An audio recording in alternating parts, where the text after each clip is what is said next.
Good morning मेरे परिवार वालों और मेरे फ्रेंड्स।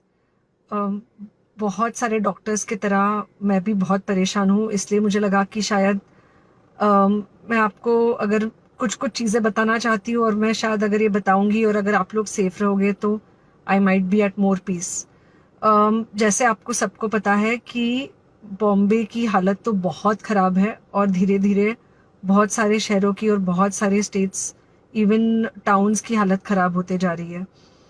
बॉम्बे की हालत तो इतनी ख़राब है कि हमारे हॉस्पिटल्स में आईसीयू बेड्स वेटिंग पे है, पेशेंट्स के लिए बेड्स नहीं है।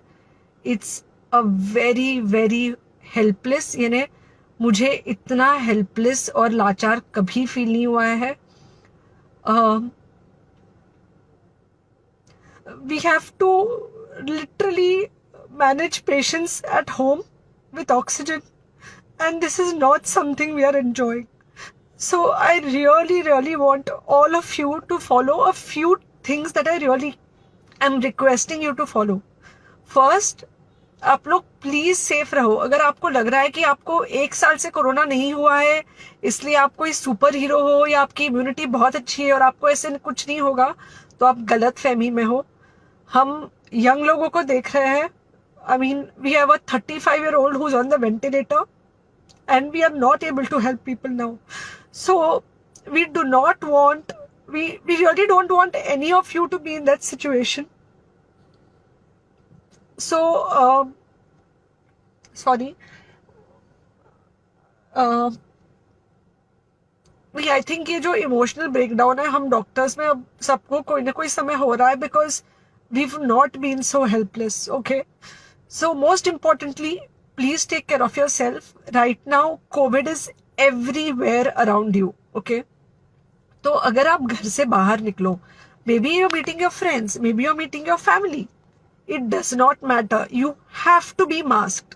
ओके, जस्ट बिकॉज आपको अभी 1 साल से कोरोना नहीं हुआ है या आपको पिछले साल कोरोना होकर जा चुका है, इसका मतलब ये नहीं है कि आपको वापस कोरोना नहीं हो सकता। You can still get Covid.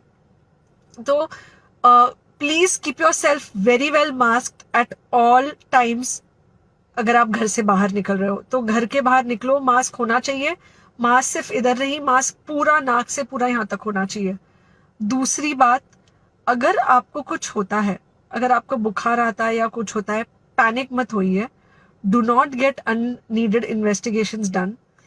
Gate in touch with me obviously immediately. And most importantly, आपके जो फ्रेंड्स है या कोई भी है उनको बोलो पैनिक में होकर एडमिट ना हुए हॉस्पिटल में। फिलहाल जो सिचुएशन है वो ऐसी है कि बहुत सारे हॉस्पिटल्स में स्टेबल पेशेंट्स एडमिट हो रहे हैं और बहुत सारे लोग जिनको एक्चुअली ऑक्सीजन की जरूरत है उनके लिए हमारे पास बेड नहीं है।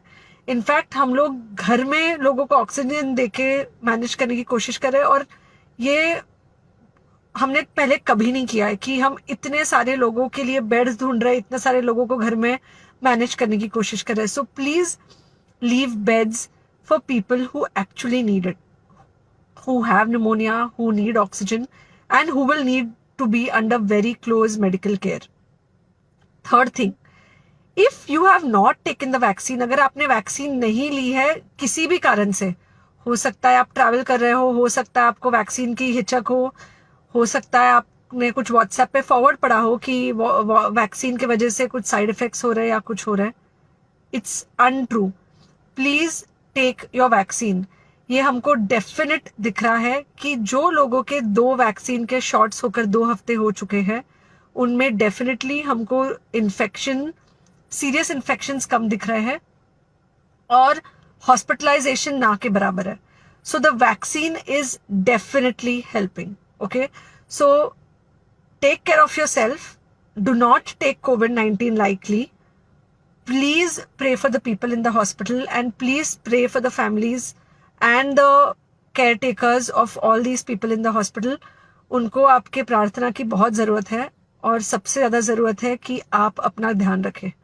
ओके, एंड बस घर पे रहो। आप कुछ हफ्तों तक सिर्फ घर पे रहो जब तक हम ये सिचुएशन ऐसे हैंडल कर सके कि हम एटलीस्ट कुछ हो जाए तो हम हॉस्पिटल में पेशेंट्स को ले सके। फिलहाल हालत ऐसी है कि डॉक्टर्स और डॉक्टर्स के रिलेटिव्स को भी नहीं मिल रहा है बेड, तो आप सोचिए कि it's an absolutely helpless situation.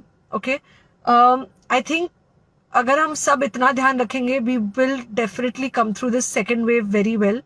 Okay, and then we will have to work on not allowing a third wave. So third wave का हम बाद में सोचेंगे, वो तो नहीं आना चाहिए, पर जो ये सेकेंड वेव है, इससे हमको कोई भी हालत में एकदम सेफली निकलना है.